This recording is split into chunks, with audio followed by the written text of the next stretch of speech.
You're only a threat before the elections because you can destroy the momentum of the election. But I was not a threat then. I even met him at Serena. We didn't talk to each other. He saw you? He saw me. We met at Serena. And you meet, you know he has a kill order on you, yes, but you don't talk. We didn't talk. We just passed each other. And he knows you very well. We're family. Uhuru had been my friend. We had interacted, courtesy of Peter Mboya. We had come together closely. I had even gone to him and asked him to make a donation to Raila's team when we were going for the Webuye by-election.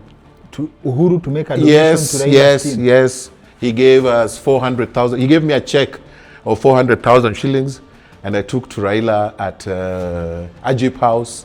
So we were interacting a lot with Uhuru. So I had a lot of hope. This is way before the elections. This is after the Uhuru is president. No, before Uhuru becomes president. So we had interacted. We were friends. He had come to, even when Oginga was being buried. I went with Uhuru and Peter Mboya in the same car. We were together. We were young men operating together in many ways.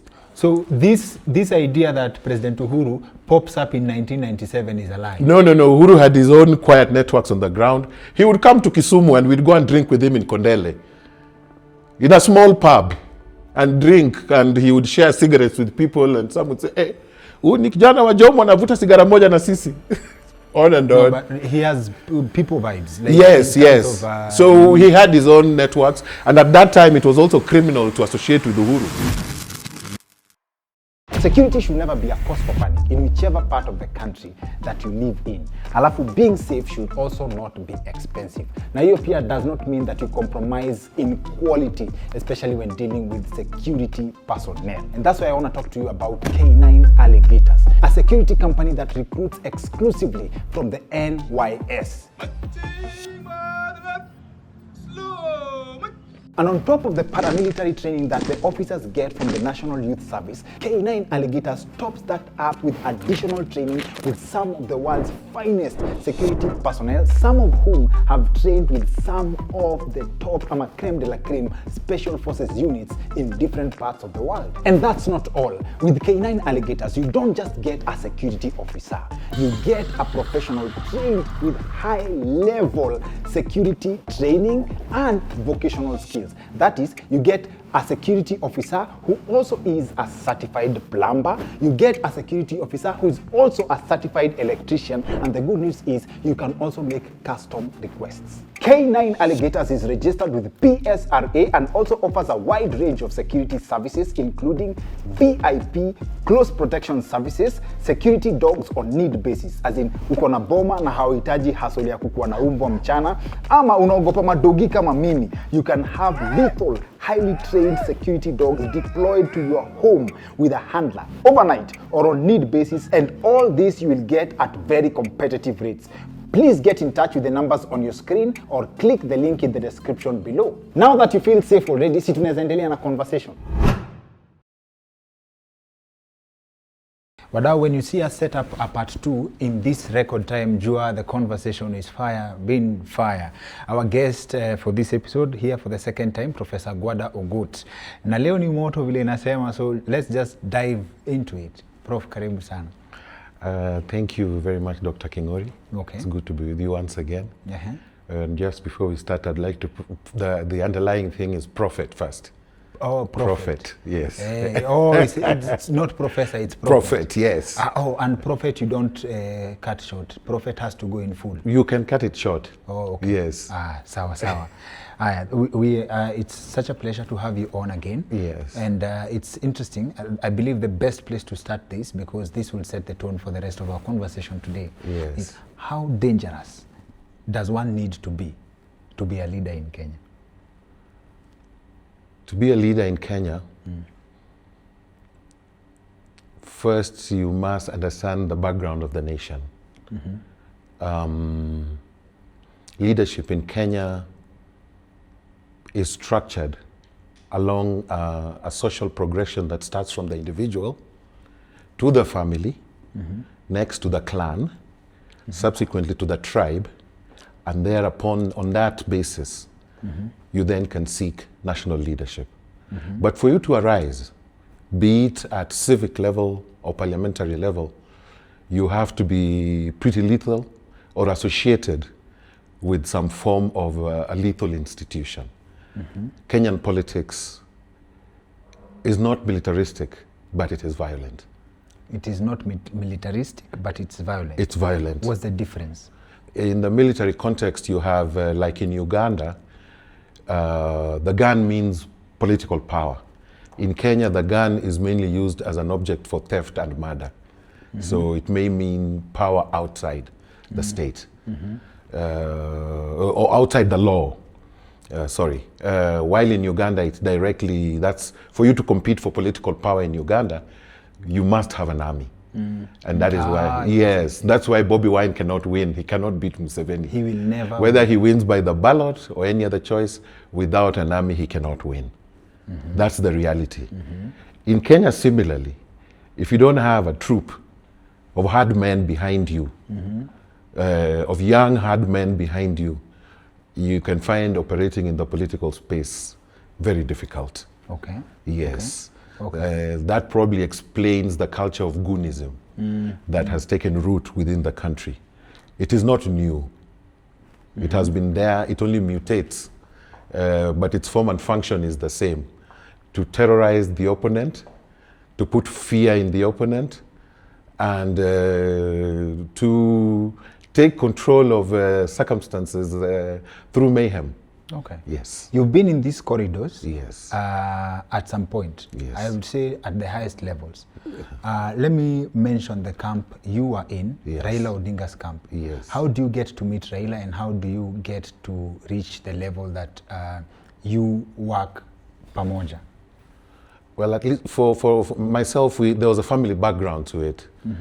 There was a family background to it. One that came from my grandmother, and Odinga himself coming, both of them having maternal relations in Uyoma, a place called Uyoma, number one. And then secondly, my father also was in detention after the 69 attempted coup. He was one of the people who was detained at the age of 31, actually. So he lived in detention, or stayed in detention for about 4 or 5 years. And the main person who was behind this, who was behind the political activity, they were all part of the Odinga camp. So there's a family background to it in terms of having been, my father having been part of the Odinga team earlier. In his early stages of his life. Things got to change a little at the time of his death. And then probably that also gave some gravitas, or some an opportunity when I started working with Raila, after working with Jaramogi a little, joined Raila at a very young age. You worked with Jaramogi for a bit? Well, for about a year and a half, after 1990 as a youth leader. Okay. So we were very close, and I was a youth leader for youth chairman of Kisumu district, which was an elected post, leading the youth in the entire, then it was the district, today it is the county, which had 5 constituencies under Ford Kenya. That was from 1990 up to 93 when he died. So then Raila... 93 or 94? 94, I think. Yes. Then Raila took us over, because he picked some of the people who were Jaramogi and started working with myself, the late George, who was his bodyguard. You were youth leaders under Jaramogi? Yes, George. With George. Yes, George came from Nairobi. I was from Kisumu. I was the youth leader in Kisumu district, which was the hotbed and which is the headquarter of the Luo politics. Yes, yes, yes. So that puts you at the center of things, being a youth leader in that area. And there was also Opio and I, the current minister. He was he was representing the university cadres. People don't come from nowhere. Yes, he was also there. Then there's, but the person we operated it most was somebody called Lumumba, who was he was called Fujo. He's now an MCA in Nyakach. We worked together very closely. Any relations with the Professor P.L. Lumumba? No. Lumumba was an ex-82 Air Force member who was also imprisoned after the coup, of the 82 coup, and we teamed up. A lot of the people we worked with then were from the 82 Air Force crew, many of them. So that gave a bit of the background, my political background and relation with Ford Kenya, NDP, and Raila Odinga family politics and things like that. So there was a bit of background to this, that brought me to the head. When you are a youth leader in Kisumu, you are actually at the center of operations of the entire region. What does that actually mean? It means mobilizing, it means organizing the youth within the entire county, constituency by constituency, organizing seminars, leaderships. I'm assuming in this context, in your context, there's a difference between mobilizing the youth and mobilizing goons.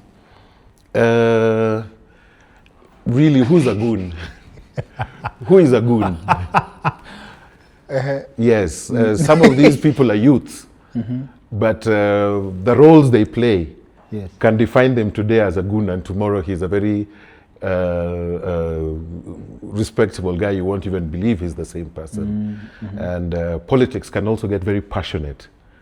There are people who are very passionate and believed in the cause. When we were mobilized as young people, we were mobilized on a communal psyche that we were going to represent and give direction to our community. We were pursuing the interests of the political interests of the community. So that was the mobilization. And it gelled people, it gave people focus, it gave people a lot of, it laid the standards for your political morality. We were not supposed to eat any money from KANU.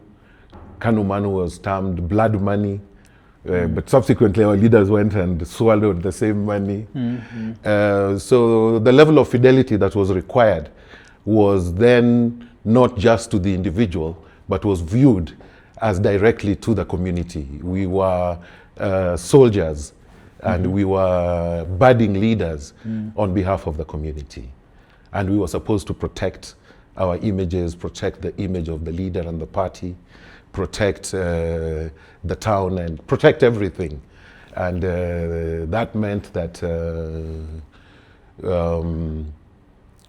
we had to be trained for this. We were also with, from Western, there was Wafula Buke, who was also with us. He's very good vibes. He's been a guest on our show. Yes. I'll ask you something about him. He remains a very close friend of mine. There was Nabi Nabuera, who was from Kitale. A lot of the people you see in the political space, quite a number of them, had a background in the Ford and Ford Kenya units that came up during the multi-party era. So I'll give you an example, and then you break it down for us from a point of what someone stands for. Yes. I've seen an interesting video on TikTok. Yes. Where, let me say, the current Kisumu grassroots leadership. Yes. I assume. Yes. There's a gentleman, a familiar face I see, who says that you people complaining about goons, you're forgetting that we are protecting the interest of the community. We will still continue beating people because it is through violence that people will toe the line, right? Is that accurate? That's no, it is inaccurate. I saw it and I mourned the statement for various reasons. One, politics is a seductive process. You are supposed to seduce people with policies. You are supposed to offer ideas. Two, the continued use of violence simply means the continued absence of common sense, rationale, and content, substance. It means lack of political substance. Violence in many cases is more of a desperate act. It's an act in desperation. It's not a progressive act. So it was a very bad statement. It was in bad taste. You cannot tell people that you have the right to cane them. You see, at that time, there was the basis that Raila was running for the presidency. So we were mobilizing towards the presidency. But why do you want to beat people today? Who are you to beat people? And what makes you think that you cannot be beaten also? Yes. Who is a drum to be beaten by others? And the people who are saying they want to beat others, what is their political legitimacy? What have they brought to the table for the community for which they say they want to beat people? But for you, as a youth leader in Kisumu, when violence was violence, are you trying to say that you were focusing on seduction, you were kissing people instead? No, not necessarily. But we would probably mobilize people to come and provide security at rallies. But we were not violent. In Kisumu, though, we were not violent. Yes. There were incidences of violence that would erupt sporadically once in a while. Yes. Particularly when we would be attacked by members of the Oile mayor, the former mayor Oile. Yes, he had a very big goon squad, which would sometimes attack on behalf of the forces of the government. Whenever you hear Goonism, know there's a lot of money. And most of the most dangerous goons normally are, you see, there's a history to this. Kisumu has traditionally, or Luo Nyanza has traditionally been an opposition zone. Now, being an opposition zone through the years, there has been inculcated a sense that it is us to protect ourselves, and the government, being unable to break through to win over the people, has always employed goons. So goons are civil servants? Goons have been funded mainly from the coffers of the party in government. It was KANU that was finding the goons. Even right now, the current goons are related to mainly UDA. And I'm not saying that it is UDA alone. All these politicians have teams of vijana. All. You cannot survive without them. Then Basi, the government is actually creating employment. Yes, you cannot survive without them. You cannot survive without them? No. You cannot survive without them. You need boys, even if it is just 50 or 100 or 200. The bigger, the merrier for many people. But you need it for protection because, one, there's a lot of physical attacks and violent attacks when people are competing for political office. Party primaries are full of violence, a lot of violence. At the level of political, when you get the party nomination, as has been the case, you find there's very little opposition at that level. Once you get the party ticket, you're as sure as you have won. But the party primaries, wow, it's serious. It's serious. So in your time, what does this economy look like of youth who volunteer? You're not paid by government. Yes. You volunteer your services for the community's security and interests. Most of the time you invest your own money. Then I was a youth leader and also a businessman. I was doing well with my business. I would help many of my less fortunate comrades. We were hardly getting money. In fact, throughout that time, I think throughout the time I spent with Raila, the only money he could probably have channeled towards me directly was 10,000 shillings once. But the rest I would fund on my own. We'd also get people who would help us. There were many people who... 10,000 shillings once? Once. That one I can say clearly. Once. So what is your motivation all through this time? The message was so strong for you to stand up for the community's interest. Many people have lost their entire wealth, entire businesses, jobs, investments in pursuit of this ethnic ideal. Many people. I know of a friend whose name I will not mention, who sold 2 houses in South Sea to be part of Raila's campaign, believing he was going to get a big job. Then they lost, and he lost his houses, and he lost his job. He had a senior job in a media house. He lost everything. At one point, I also lost everything and started afresh. So what does this mean? Yes. Let's say the friend sells the house. Yes. You give the money to him directly. No, no, no. You can help fund candidates. Going to campaigns is very expensive. You need fuel, you need vehicles. The vehicles need service. People need to eat. People need pocket money. People need accommodation, and you go in teams. So if somebody puts 3 or 4 vehicles on the road, each trip would probably cost 100 to 200,000 if he has his big team, depending on how well his pockets are lined.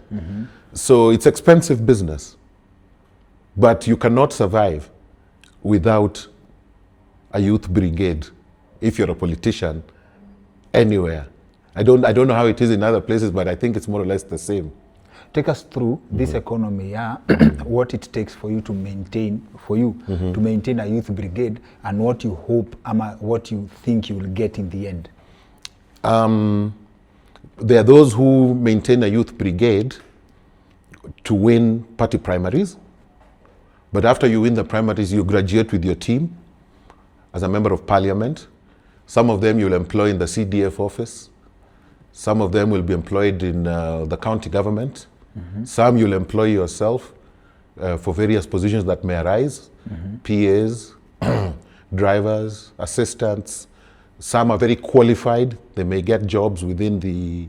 I mean, when I'm talking about goons, it's not necessarily uneducated people. There are some people who are very learned.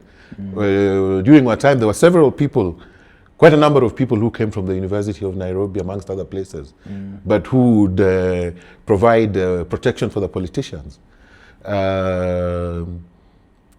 So it is something that has been embedded in our political culture, and it is probably evidence of the violent nature that characterizes our politics.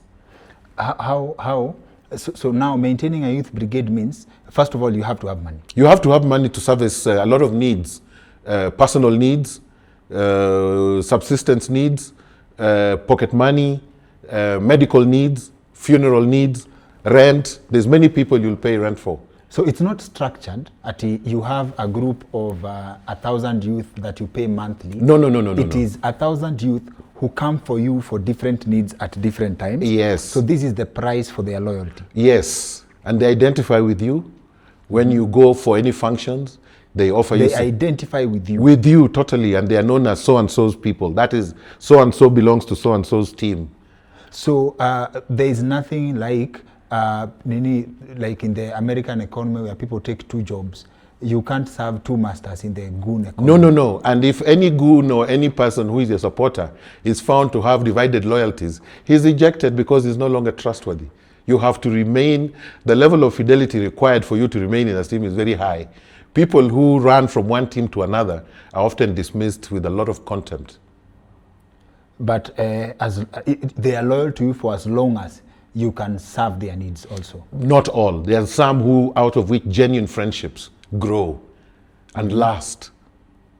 Yes, yes, some grow and last. How does the person of the former prime minister manage to build loyalty to the level where it is him that people give money, not him that gives people money? Raila was a master salesman.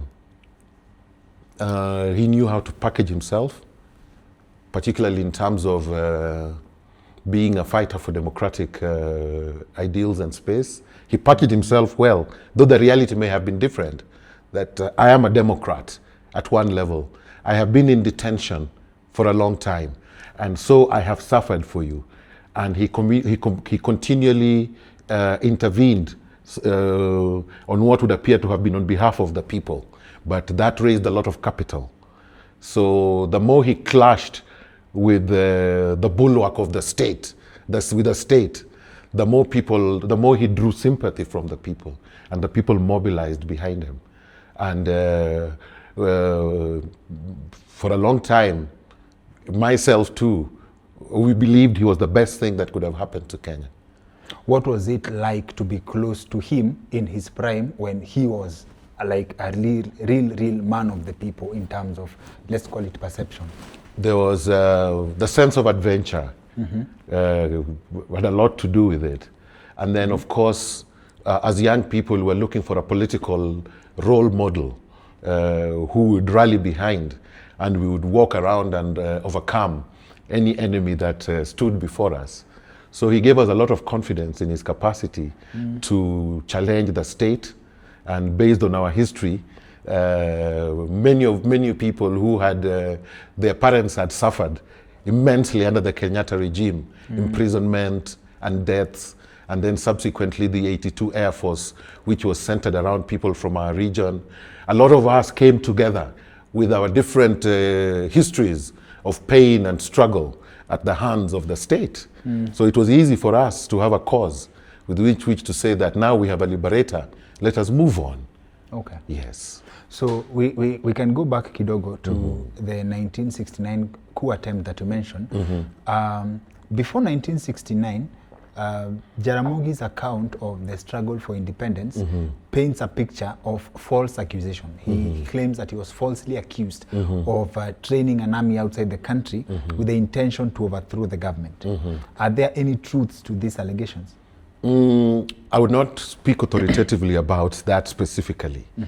But the relationship between Kenyatta, Odinga often came out as probably frosty based on different perspectives. But in many instances, they were the same, really, for the simple reason that I could not say that they were ideological opposites, because we have our own social structure, political social structure that is neither communist nor capitalist. The structure is different. So communism is really unique to Eastern Europe in the same way that capitalism is unique to Western Europe, while Kenya is actually an ethnocracy. It's all decisions are made, either political decisions, even administrative structuring of the nation is based on clans which relate to the MCA levels, then the collection of clans that come as a constituency in most of the urban areas. The county is a collection of tribes. The political positions are given along tribal negotiations, political negotiations, and representation follow this same order. So we are actually an ethnocracy. In the same way, Iran has been a theocracy. In the same way, Saudi Arabia is a monarchy. We are an ethnocracy. The moment and the time to change and admit that that is the reality on the ground is probably now. We operate and function as, we are organized as tribes. Is that the natural occurrence of the Kenyan system, or a creation of the British? Because there's a version of history that says that the division of Kenyans into ethnic tribes and rubber stamping the identities was very, very instrumental for control of the people. No, I think sometimes, no, that is a bit far-fetched. We remain our identities. You see, first let us start with each uniquenesses. Our names will give you an indication of where you emanate for everyone. That's number one. Our languages are unique. Therefore, you may find interrelations, but they are unique to each and every region. Number three, capacities define us too. You go to Rift Valley, they run, and they run fast. They're the best endurance runners in the world. You know, that's unique to them. Then you go to Western Kenya, you find amongst the best rugby players in the world. That's unique to them. Then you come to Ukambani, some of the best crafters in the world. Then you go to Central, you find some of the best entrepreneurs in the world. So that tells a lot about the capacities of each, and they are unique to each and every region. So while we talk about the British, it is us who failed to come up with a structure at independence that would accept our tribal or our ethnic progression into an ethnocracy. Okay. It is us who did not define it. Because at that time, we were told that Kenyatta was with the British, Odinga was with the Russians, Mboya was with the Americans, and you kept asking then who was with the Kenyans, you know, who was coming up with, we were not even then academically mature enough to realize that all these capitalist, communist, socialist things that we were being told of were foreign experiences in foreign lands that could not be superimposed on on the reality on the ground. And the sooner we accept that we are an ethnic commonwealth, we are a community of ethnicities that have come together to form a nation, and knowing that even our seats that are given, they are given on ethnic considerations. Mbona Central wana ministers, CSS wat nane. See, that is the way they are given. Tumewapatia CSS nane, mbona mnapiga kelele? Na nyinyi mna mbili tu na mnapiga kelele kushinda kila mtu. So all these things just bring us to one reality. That the truth on the ground is that we are an ethnocracy. We need to accept it, and we need to structure a system that appreciates the uniqueness of the Kenyan situation.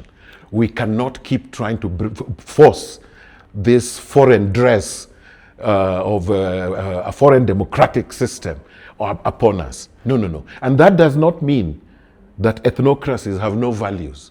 We have values. What does that look like? An ethnocracy. Yes. Where we accept that the reality on the political reality on the ground is ethnocratic.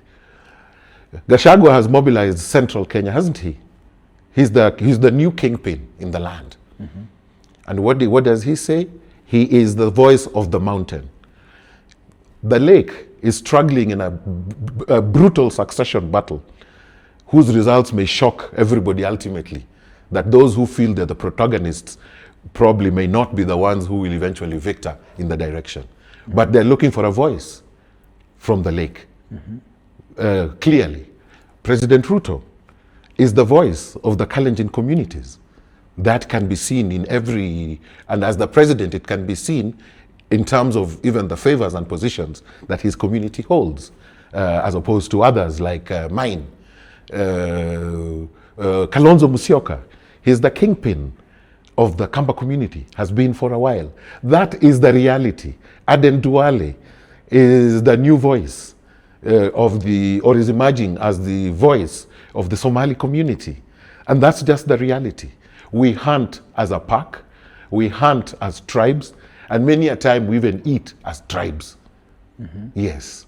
So give us a national outlook of an ethnocracy and what it solves. We need to come up with a matrix upon which we can say that this is what we are putting forward. This is how we want elections done from the ground. In an ethnocracy, we may not necessarily need to have people sitting in Nairobi as parliamentarians or senators. Why do you sit in Nairobi throughout, yet the constituency that you're serving is back home? If, in the reality of an ethnocratic state, the ideal would be that the senator, the governor, and the MPs are domiciled within that locality. That would give a lot of strength. We need to redesign the system at the local level of representation, where MCAs sit, discuss, the MP is discussing something in Nairobi. No, no, no. Their focus, the focal point is the county. Everybody should sit there. All the activity should be there. When the member of parliament is coming to Nairobi, it should be seasonal. To come and discuss point 1, 2, 3, 4, 5 for 30 days. Close that business, go back home. That's where your constituency is. If you have an issue that you can bring that is national in perspective, there is very many opportunities. You can either go to court or you can go to parliament through a petition. You can petition either. But the focus should be at the local level. Why does the MP spend more time over the week in Nairobi and only goes home over the weekend? Why can't he spend more time at home in Murang'a and then come to Nairobi for 1 week in a month and do his business and go back. Yes, that is the reality of it. When the senator is oversighting, the documents that need to be looked at can be sent to the local level. So that you just know that parliament sits for the parliament, the national parliament will be sitting from April to May or April to, for 2 months in Nairobi.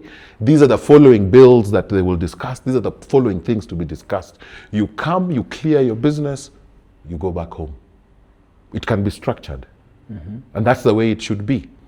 That one would reduce a lot of costs. All this traveling, mileage costs, fuel costs would be completely limited. You'd help reduce that. And now the focus would be on the local level, where you're interacting with your constituency and your clientele on a much more regular and direct basis. In point of fact, as opposed to having just a deputy governor, that doesn't make sense. Those are for political appeasements. These were some of the trophies that were thrown around in the new constitution.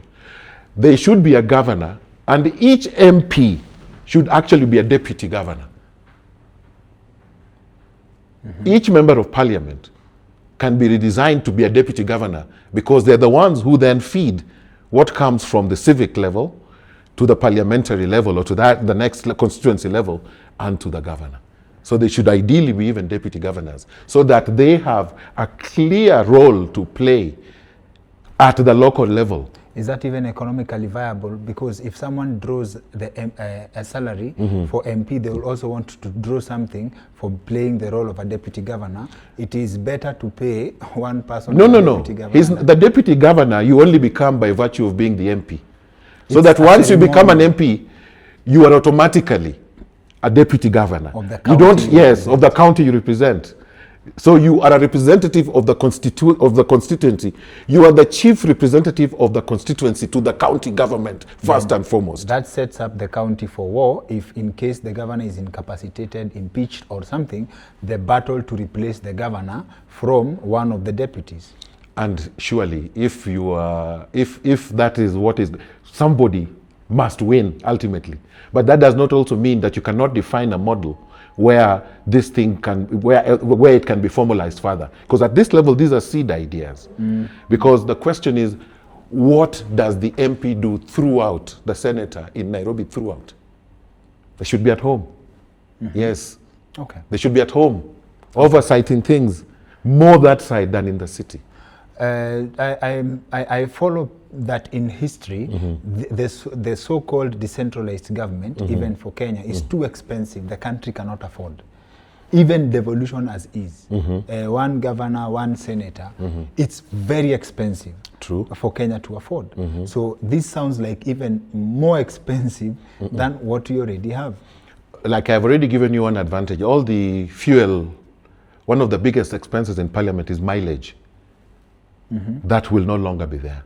2, once you are able to have more oversight on the ground, you're likely to see loopholes of corruption at the local level because of more direct participation. Number 3, the county formations that we have were done. It is important that every number that is put in a document called the Constitution must make sense. There must be logic behind it. When we say the 5-year cycle for electoral politics, why 5 years and not 6? What is the logic of 5? There must be logic to it. Number 2, when we say that 1/3 representation of women to nominations or representation, why 1/3? Why not a quarter? And where did that idea come from? Where is the logic behind that idea? When we say 47 counties, what is the logic of 47 counties? Why not 14 counties? In other words, what I am saying, we need to review our constitution so that we put numeric logic to that constitution. There's a lot of numbers that have been inserted in that constitution simply because they have been borrowed from other countries, from other experiences that have completely nothing to do with us. Okay. Yes, and we need to review that. Okay. Like I said, why the 5-year electoral cycle? Where did that logic come from? Why not 4 years? Why not 7 years? Why 1/3 representation of women? What is when you look at statistics, why 1/3 representation? Yeah, where did that logic come from? Was it some It is some not- NGO that came up with some noble idea, or who came to carry out a governance experiment in Kenya about affirmative action? It's not 1/3 of women. Yeah. I believe it should be 1/3 of either gender. Either gender, fine. Yes. Yes, but Which what is the logic? I find it unfair, actually, Yes. because what does that say for the women Yes. who are able to garner resources and compete and On their own. and win? Yes. Are they men? Are Yes. they like? I fail to understand the rationale there. So anyway, what I'm saying in short, we have to put numerical logic to all the numbers we have in the Constitution. It is necessary.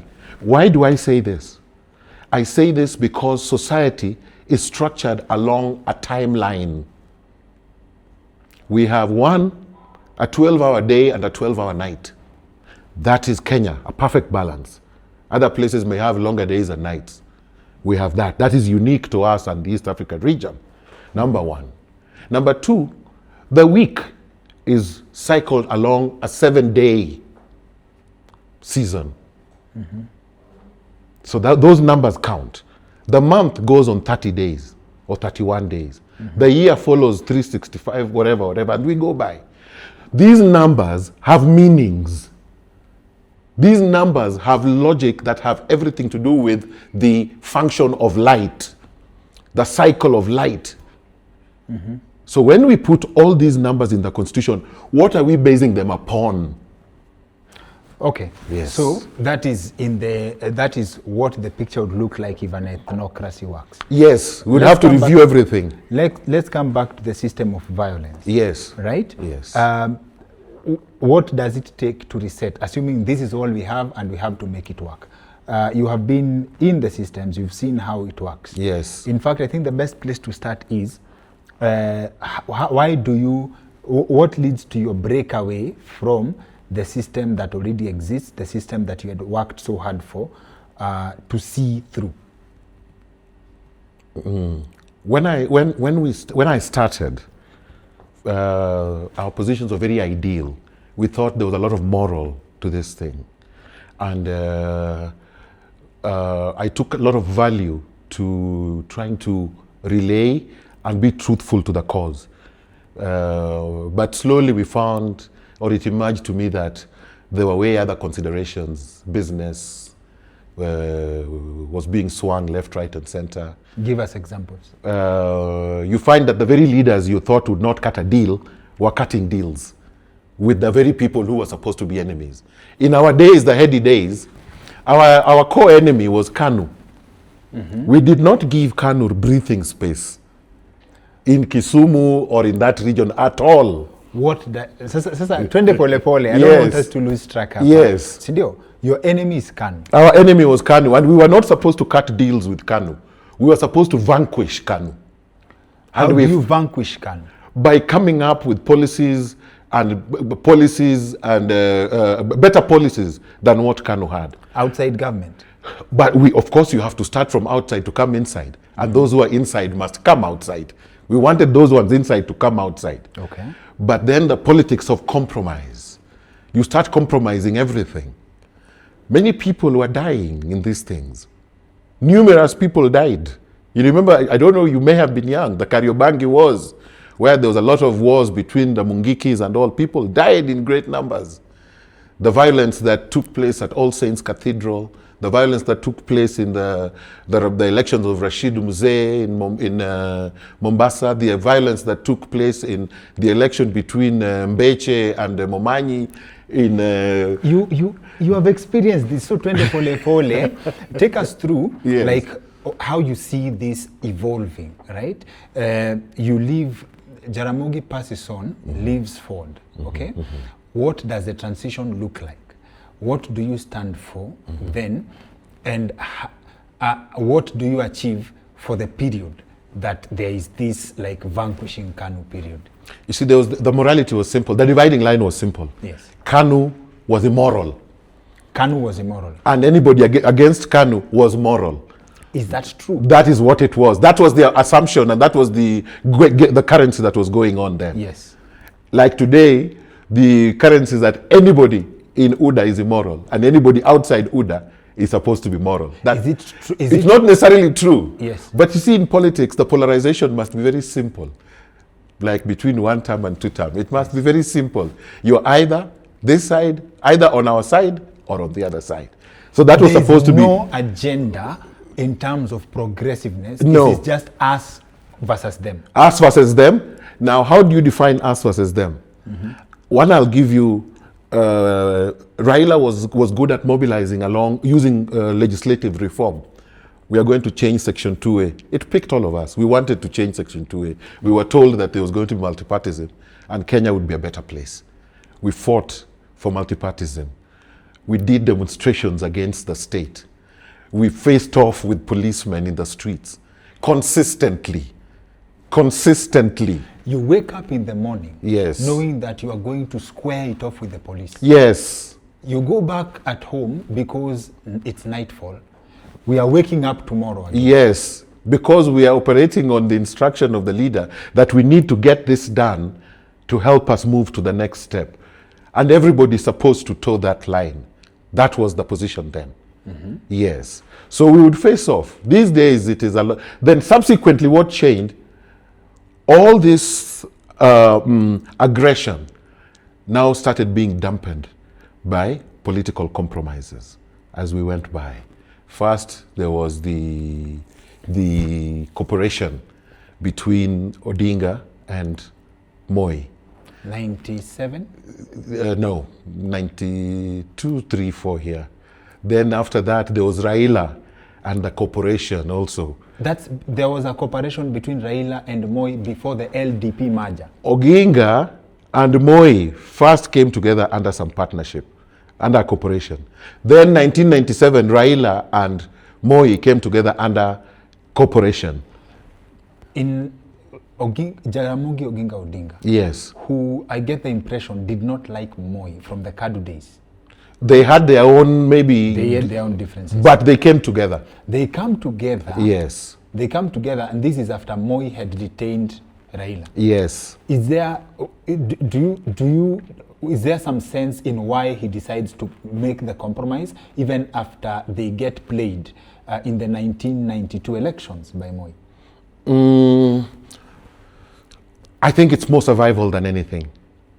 And that the ultimate goal is to get into government, whether you get there through the window or through the door, or you break the door, but you get into government. For me, that is what it appeared to be. So you, the people who used to go to the streets, Yes. so that you vanquish Kanu. Yes. How do you first process this this political handshake? Let's call it a handshake. You're not supposed to question the leader. If you question the leader, then you're a traitor or you're a hard-headed man. The leader is allowed to cut deals, but you're not allowed to cut the deals. That is what it was. You don't have a mind of your own. No, you're not supposed to. And if you try to have a mind on your own, you might end up fleeing. You might end up fleeing. Like I did. I tried to have my own mind and it cost me. But you start having a mind of your own later.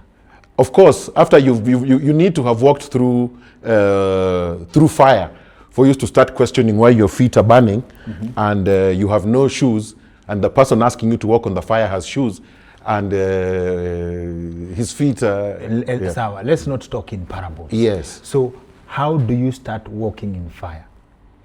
You see, after you have the baptism of fire, is really engaging with police directly. The fights that were there with police, the main target was because in our region and even in town, the people who were on the opposite side were always the police. And then the masses were on this side demonstrating. We want Section 2A, demonstrating. We want so-and-so released, demonstrating. We were exercising what we believed was a democratic, and it was exciting as young people. Very exciting. But what you realize that every time you have mobilized strength and you have put the state on the wall, the leader would cut the deal. The leader would cut a deal consistently. What's the alternative? The alternative, you used to put the state on the wall. Yes. How? Like more people have died that the government can't kill anymore, or people have died and the government has no solution to the chaos. So if you push further, it's Every government has a breaking point. Never forget that. Every government has a breaking point. And you knew that? I mean, how else would you not know that? Every government, I mean, most of the time when people form political parties, there's a lot of thinking that goes on. There is people who are perfect on strategy. There is people who are perfect with statistics. There is people who are perfect with mobilization. There is people who are tasked with networking. There is people who play the role of journalists and they just write what today we call bloggers. There is people who are just intelligence gatherers. They know how to break into the teams of the opponents. It's a network. It's a network. In fact, it's only that it is something that is happening in peacetime. But in any other way, because the only difference is that you don't have guns, but you have also rankings within those the rallies. There's always leaderships within those demonstrations and protests. People don't just show up to a rally. No. They come. They also have their leaders. Their leaders bring them on board. The politicians who come, the MPs, the governors, they have people on the ground who say, and hao ndio kusema, because they control the boys on the ground. So there is, if you and that is also a very risky area. Once your leader sees that you have grown and that you have put muscle, amongst say the vijana on your own, they will cut you down to size. What do you mean? Yes. The leader also must be able to control you and contain you.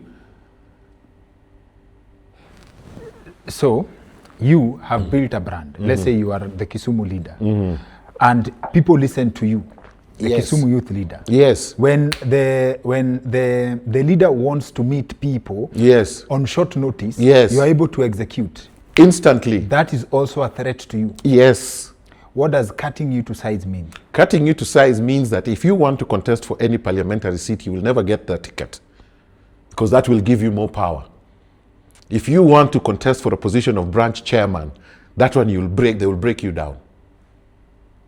They will cut you down to size. They won't let you. They will bring somebody who is very, very weak, a puppet, and they give him the seat as opposed to you. Somebody they can control completely. So how does this leader get to be a leader if everyone gets cut down? How does a leader get after that, once they see what has been done to one or two people as examples, everybody else toes the line. You do not think.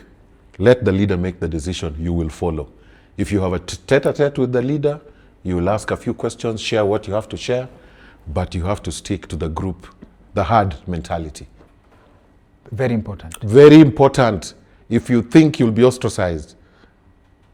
So what marks, if you can please share an account of events, like actual events that you as a person decide that this is not for me? One, I think the casualties, where you go to rallies, you go to meetings, and there were very many casualties. Very many casualties as a convention. And you also find that you have survived, sometimes by the grace of God. Somebody threw, there were a lot of slings. Somebody threw a rock with a sling. Somebody has tried to throw a bow and arrow at you. All manner of things would happen. And you question yourself at one point. And also there's also advice. There's people who advise you to slow down on that line you're going. I got a lot of advice from my late grandfather, Archbishop Olang. He told me, hey, that team you're joining, this is the history, consistently. But it consumes people. Let's break down what you mean by that team you're joining. I've heard a catchphrase from Nyanza region that people from this family, you don't die for them. Is it the same? Yes, sort of, so to speak. In other words, you can give your everything. In short, when they say die for, they mean you give your everything. There is people, I mean, do you know the number of people who have died in Western Kenya, in Luo land? You can see consistent. I've given you examples that I know you didn't know. There was a lot of violence at All Saints Cathedral. There was a war that went on, I think, 96. Lots of people died. Sasa? The Kariobangi massacres, the election of Rashid Muzee, Sawa. the election of Momanyi and Mbeche in Bonchari, Our people will not forgive me. Webuye, Sawa. Alfred Sambu, when there was the death of, was it Sambu's son? Many people were arrested and many, yes. Our people will not forgive me Yes. if we don't give us an example. What happens at All Saints Cathedral? I think there was the same thing that you're seeing happening between Linda Wananchi, and there was two factions of Ford Kenya, I think, that were meeting at Saints. People died. Lots of, in fact, the casualties. If we sit down and look at the casualties that have been recorded from the political parties from my region, the numbers would probably shock you. Never reported. They are reported, but nobody can move a step further. Tell me who has ever been arrested for Goonism in Kenya and jailed. Tell me. Or tell me alternatively, who has been, when people have died, who have investigated in rallies, there were 10 boys who died. Has anything ever, it's now the first time we are seeing like the demonstrations of the youth, like the Rex Masai case. We are now seeing that is following a legal process, or the Baby Pendo case. But the instances are numerous. Numerous. I mean, the last one, the Sufuria Revolution, how many boys died? 72, my brother, 72. That is not a small number. That is not a small number. That is nearly 6 football teams of 11, 11, 11. Yes, and that's just one example.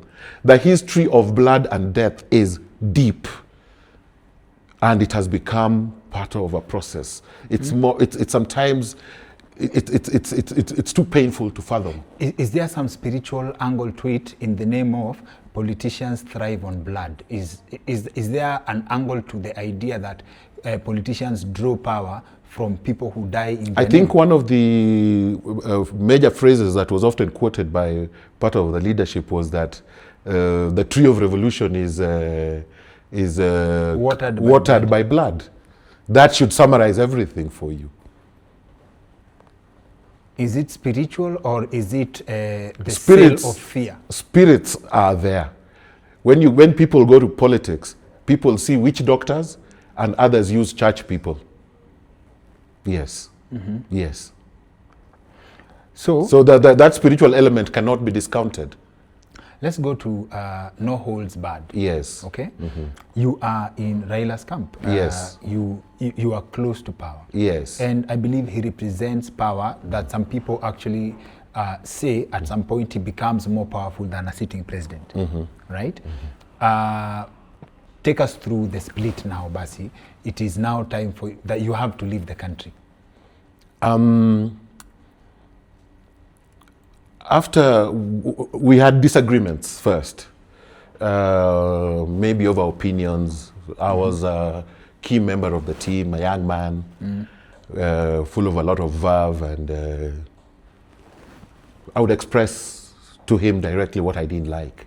You would? I would, yeah. And yes. Like Sifuna does? No, not loudly, quietly. I really believe in structured negotiation. There's no need of going to the media when there's something to solve in-house. Then, at that time, we were not supposed to meet KANU people, but our leadership were consistently engaging with these people, they say for purposes of a national, a bigger picture. So sometimes you'd question, and that wouldn't sit very well, and after a while you find probably you're being sidelined here and there. So in 2003, I started a movement called 111, which means us, us, us. And Wafula Buke started the same in Western called Efwe, Efwe, Efwe. And we wanted to make it a national institution, and we started doing, we wanted each and every community to identify with Idwe, Idwe, Idwe, and on across the country, and make it CC as we go by. So in my region, which was the most dangerous, we started doing leaflets, heavy leaflets, warning people against death in elections, preempting what would happen, bloodshed, giving instances. Many of them are still available. And some we would send thousands by mail, and others would drop physically using our networks, youth networks across the entire region, Migori, Homa Bay, Oyugis. We would use matatus. It was just a blitz.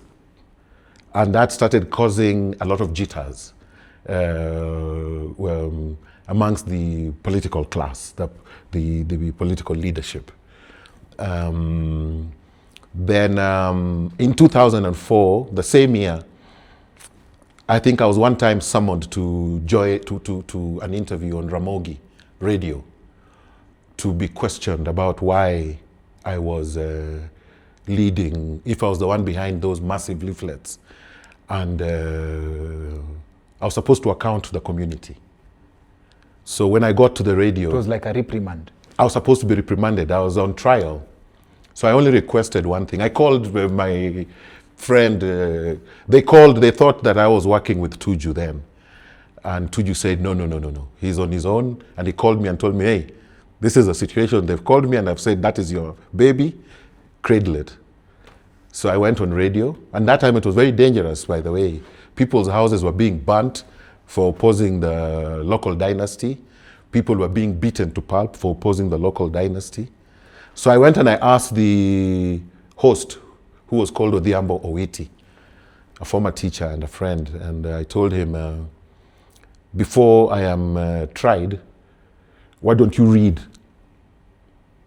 the content of what I'm being accused of spreading so that people can know what they are judging. This was live? This was live on radio.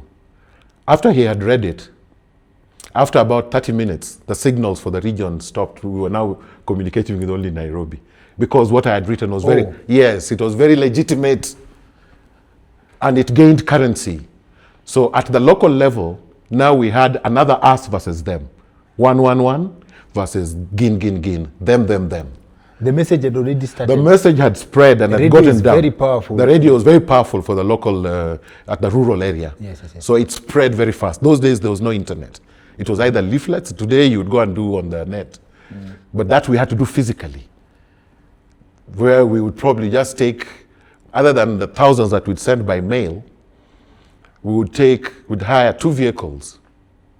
One vehicle would leave here, both vehicles would leave at about midnight, with leaflets full in the boot and in the back seat. Now, one vehicle would go through Kakamega, eventually go through Kakamega and come in through Mumias. Just throwing the leaflets? No. You have party cadres on the ground. LDP and party cadres that were around us. So we would go and distribute these leaflets, give them. They were mainly riders and motorcycle and bicycle riders and youths. And it would be spread. Another vehicle would go through Kisii, go to Migori, get somebody at Kisii to go with them to Migori, come back, and another group would come down through to Homa Bay, Nyakach, so that by the time it gets to morning, 5 a.m., you are in Kisumu, both teams, and you've spread the leaflets everywhere. So it's sleep the whole day, and in the night again do a second round. Then you have another team that would go to the matatus. We give one matatu guy, take these leaflets to the county office in Homa Bay. Take these to the county office. So it would, within 48 hours, would have covered the entire region. And you're sure the message has reached the people? Oh, it reached. It reached. That is what then institutionalized what is then called 111 amongst in Luo Nyanza.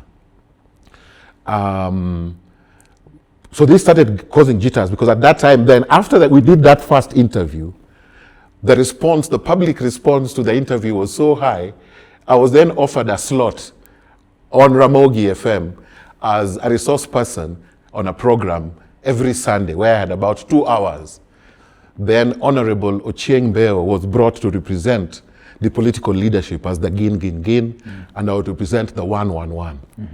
And many a time, or throughout the time, we had very convincing substance that appealed to the people. Then, based on the success of that, I was then invited, like, hey, you've been doing this very well on radio. Can you do the same on Citizen TV as an analyst? Because you've been analyzing in Luo every Sunday. Then I joined and I became a panelist. I started doing the breakfast show, and then I also started doing the Louis Otieno shows, and I became a panelist on the Citizen TV political analysis throughout. Now I was getting national attention, national visibility, national voice, and then somewhere out of the blue, they came for me. Mm-hmm. And that day, I will never forget. After that interview, I met the late the late deputy mayor, I don't know if he's still alive, Joe Akech of Nairobi. Mm-hmm. And of course, with his sheng, he told me, hey, nakwambia wewe, hawatakuacha. Hayo maneno umesema. He told you that? Straight. Told me in the streets. And I was walking to the office, and about a month later,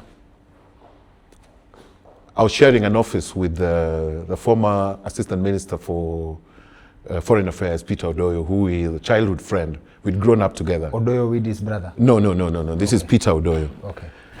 He came to me and told me that, the boss is not happy with you.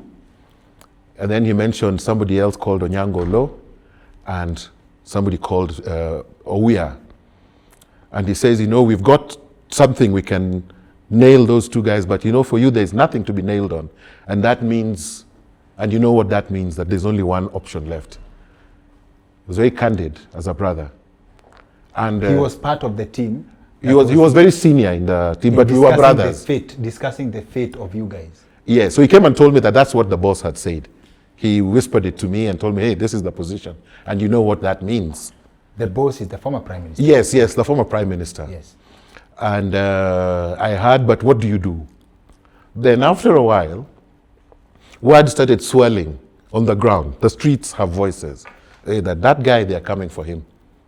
That there's a team coming for him. That's, okay, so that we don't lose our audience, that's a kill order. Yes. Okay. Then I went and reported to the Center for Multi-Party Democracy. At that time, I was a representative. I was the Deputy National Organizing Secretary of Kalonzo's ODM Kenya. And I had been nominated to present the party in the Center for Multi-Party Democracy.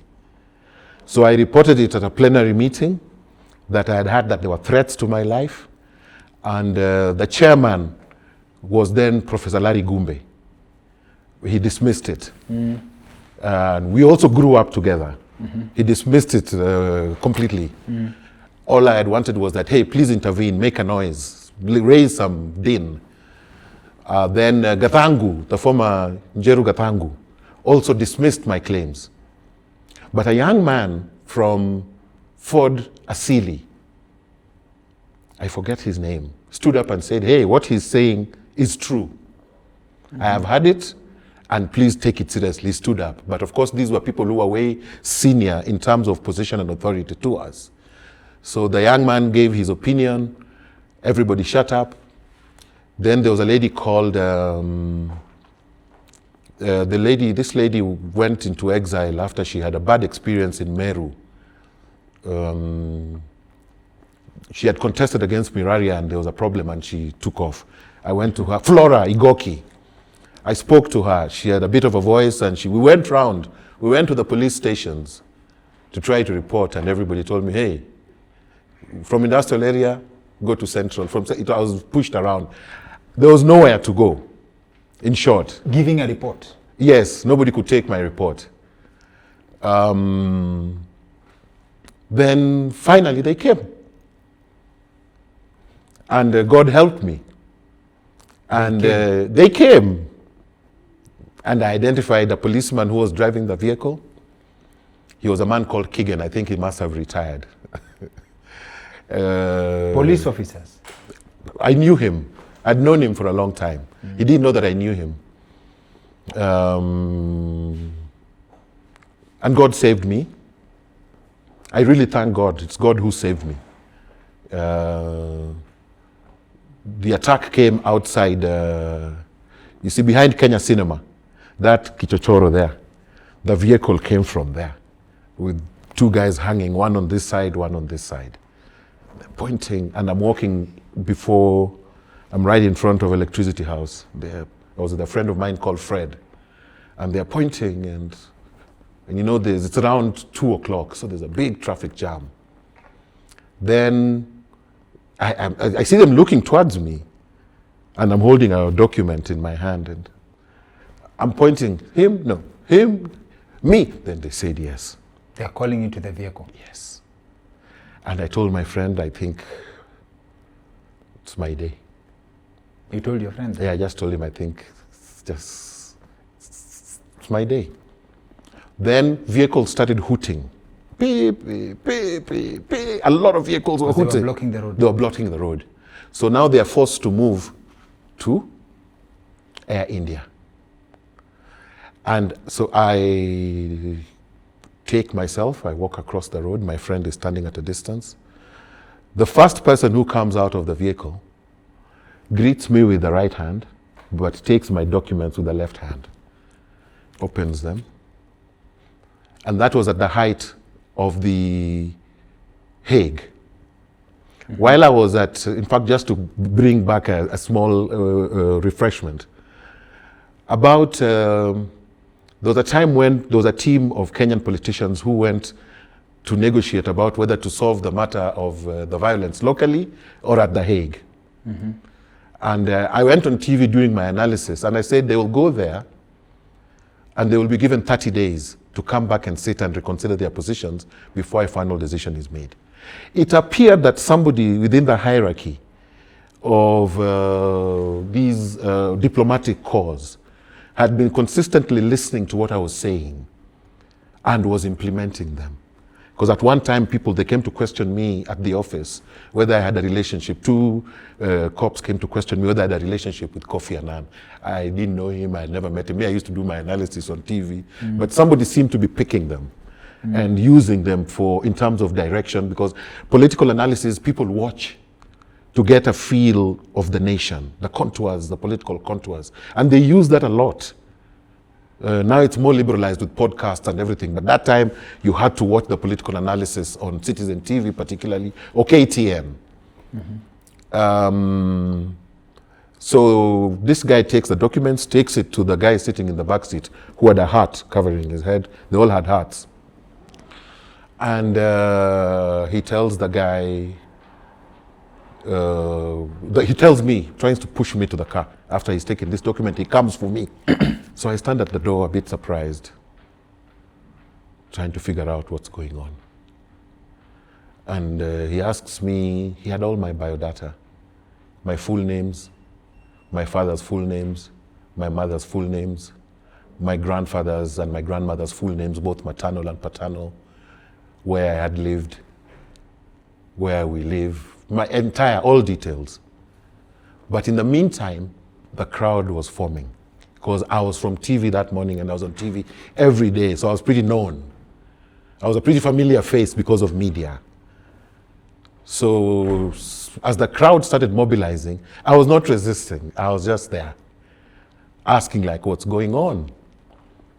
And this guy read everything. Then finally he asked me, he was a tall guy, I don't even know him. I can't remember him, he was just a tall man who had covered his head. When the crowd started forming, he just told the other guys, we go. He was sitting back right. And he asked me, do you know any one of us here? And I said, I know that one. He said, oh, I was told that was a mistake anyway. I shouldn't have said. But they left and they said they'd come back. So I quickly ran to Kalonzo's office. That time I was his Deputy National Organizing Secretary. His office was behind the old Jogo House.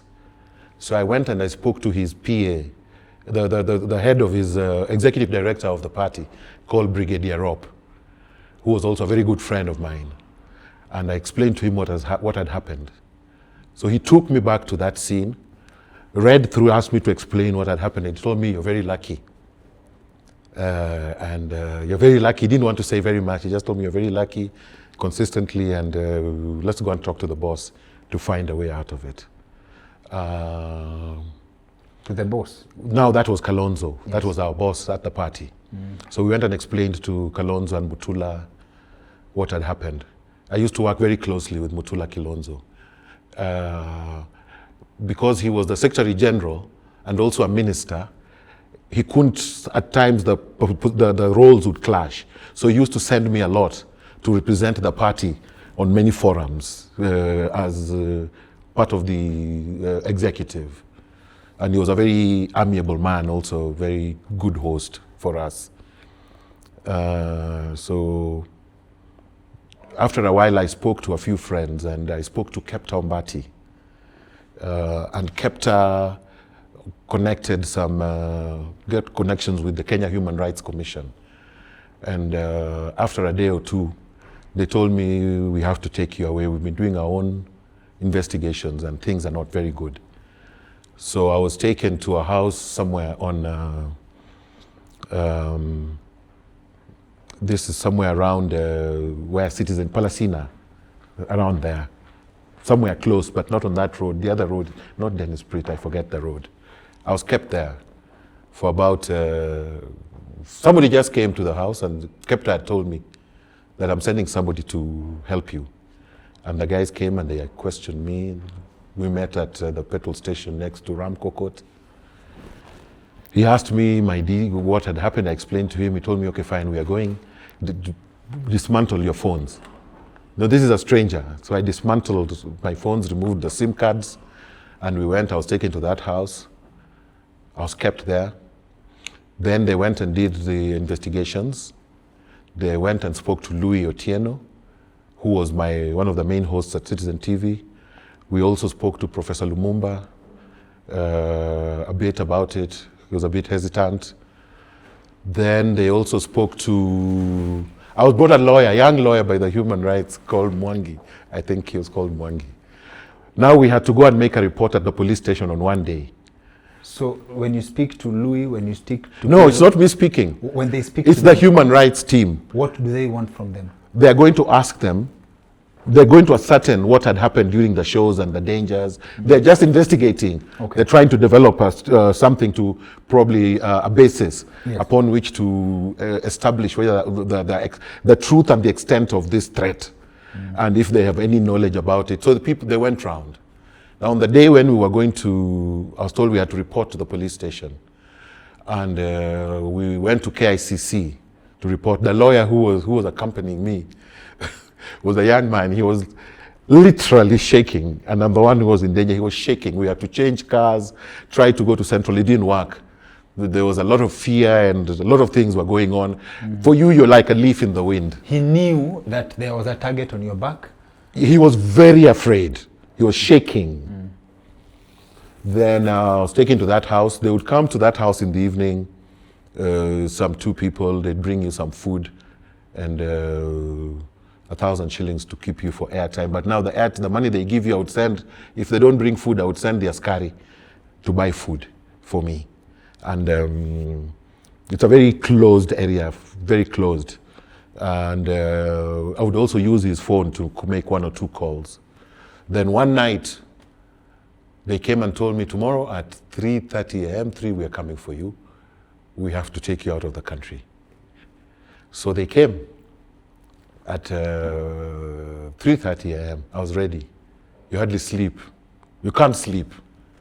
And the phone calls you're making are not putting you at risk? The ones I was making, I think they were, because I was calling people who anybody you know I would call. You want to call your wife, you want to call your brother and your relatives, and a few friends who you have their numbers offhand. So I was put in a vehicle, and we started the drive to Kampala. I was given a hat and dark shades. All I had was a bag, a sponge bag, which had a few toiletries and laundry receipts, which I was using for clothes when we were going on set at that time. We did a lot of suits. So I had a receipt. So they went and picked up for me, the previous day they picked up from me the laundry, I think 3 or 4 suits, and my sponge bag. and we left for Kampala. When we got to after Eldoret, Tarbo area, we were followed by a Land Rover. Those days it was Land Rovers, not the Land Cruisers. A state Land Rover followed us for like 40 kilometers. I think they knew there was nothing we were hiding. I later on found out that the man who had been brought to take me was also either a security agent or a brother to a policeman. So anyway, I got away. We went to Busia. They had a contact there. We found they had prepared some lunch. We were 3 of us. We ate some food. We gave them our passports. They went and got the clearance done at the border. Then they came and we left for Kampala. We got to Kampala at 10 p.m. In the meantime, you're going into nowhere. You're lost. The people driving you don't know. You have placed yourself in the hands of fate. These are strangers you don't know. One of them even turned and started tormenting me. When we were being taken, apparently he had been given some money for my upkeep. He ate the money, all of it. Then we got there on Friday night. He took me to a house of a friend of his, whom he had gone to see. He went to see his friend. So in the evening, we came back to the hotel. They left then we went to the Human Rights Office in Kampala. And I was told, this is where you will report on Monday. So we went back to the hotel where we had spent the night. In the morning at 6 a.m., they left for Nairobi. They left me in Kampala. According to him, I didn't have a cent. They just dumped me in Kampala. And I decided, I had money. I had about 22,000 shillings in my pocket, Kenya shillings. I had been to Kampala several years before as a footballer. I had gone to play football in Kampala. And I had 1 or 2 friends at Uganda Commercial Bank who we had played football with. So I sat here on Sunday and I didn't know where to turn. You're lost. So I decided to retrace my steps back to that house of this Mugambi person. So I go to Mugambi and her husband, Anna Mugambi and her husband. I explained to her what had happened. I had come here with one, they've left. Said, take a mattress, utalala hapa, kesho uende kwa human rights. So the next morning, after doing a night there, I was taken to the Human Rights Office on Monday morning. Then I registered. After registering, I was taken through the procedures. Now I was supposed to be taken to Western Uganda. There's a refugee camp there where I was supposed to be for 2 months before I'm taken either to Finland, or they said Finland or Sweden. Then while I was there, that Monday during registration, somebody comes up to me and says, hey, what are you doing on Wednesday? You've just come probably, because they normally get you a place that has a good security perimeter wall, secure gate, guarded. So I was gotten a house eventually where I could stay. Then I was told to attend a launch of an institution on Wednesday after 3 days. So I came back to the office and I went and attended that launch. Very lovely institution. The institution was called the Citizens Coalition for Electoral Democracy in Uganda. That was part of the Foundation for Human Rights Initiative in Uganda, FHRI. So I went, it was a lovely thing, full of a lot of people who looked foreign. Mzungus walikuwa wengi sana. Then on Thursday, a man called Mr. Hassan, who was the head of the East African Human Rights Defenders, called me and told me, I have seen you somewhere. And I said, no more, you ain't seen me nowhere. I thought he was part of the network. He said, you haven't seen me anywhere. He says, no, I've seen you somewhere. And I said, no. You couldn't. I tried to deny anything to do with history. Then told me, come back next week, I need to talk to you again on Tuesday. I went. Then he asked me, were you in the media in Kenya? That's where I saw you. I said, yes, I was in the media. Were you an analyst at Citizen TV? I said, yes, I was, and I used to do this. That's where I saw you, and you used to make very good contributions. Then he tells me, you see the institution we launched on Wednesday last week? All the personnel who are there have left. Can you help us build it? And he told me, what you do, let me talk to my secretary, I'll get her to give you one of our old computers. Go and write a 700-word article on what you saw at the event. Go and summarize it. Does he know the circumstances? He knows. They are the people who are in charge of us. Okay. I was not the only one. There were refugees. There were exiles from Rwanda. Some of them got shot. Rwanda. Some of them got shot? Yes, got killed. Rwanda, South Sudan, Kenya. The only place that there was no exile at that time was Tanzania. So there were many of us, many of people with media backgrounds. And he told me, write the article. I wrote a 1-page article, a 2-page, 700-word. And he told me, let me take you to the chairman of the new institution. And suddenly, out of these ashes, I had a good job. So I'm told, hey, they questioned me about my media work in Kenya, what I'd been doing. I got the job. I would never have qualified if I'd applied for the job. It required a master's degree and 8 years experience. But courtesy of the work that I had done in Kenya, I got the job. And I was told, you start building this institution. I was told that I was given a lady called Sheila Mwanga, that she would be my supervisor. She's the deputy director of the Human Rights Foundation, that she would be my upline and she would supervise me. So I started working under her guidance. The first task I was given was to mobilize. We were mobilizing a congress for 3,000 CSOs 3,000 people from CSOs in Kampala, sending invitations, drafting letters, doing everything. I was alone at the secretariat. It went successfully. So one thing led to another. And within a short time, the Citizens Coalition, I was then, after a while, I started, once they knew my media background, about 3 teams came from Kenya, from the Human Rights Office to visit. So I'm still really more or less an intern, because we are trying to mobilize funds for the first 3 months doing documentation.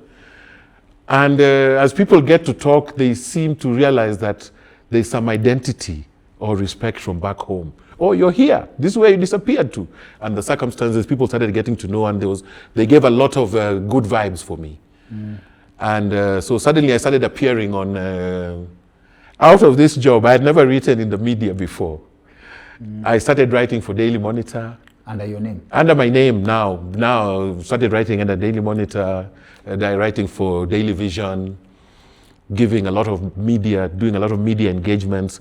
And I really thank certain people. Kalonzo came to visit me when I was in Kampala, and he took me to the then Prime Minister, Dr. Ruhakana Rugunda, and introduced me to Ruhakana and told him that this is our man, please take care of him.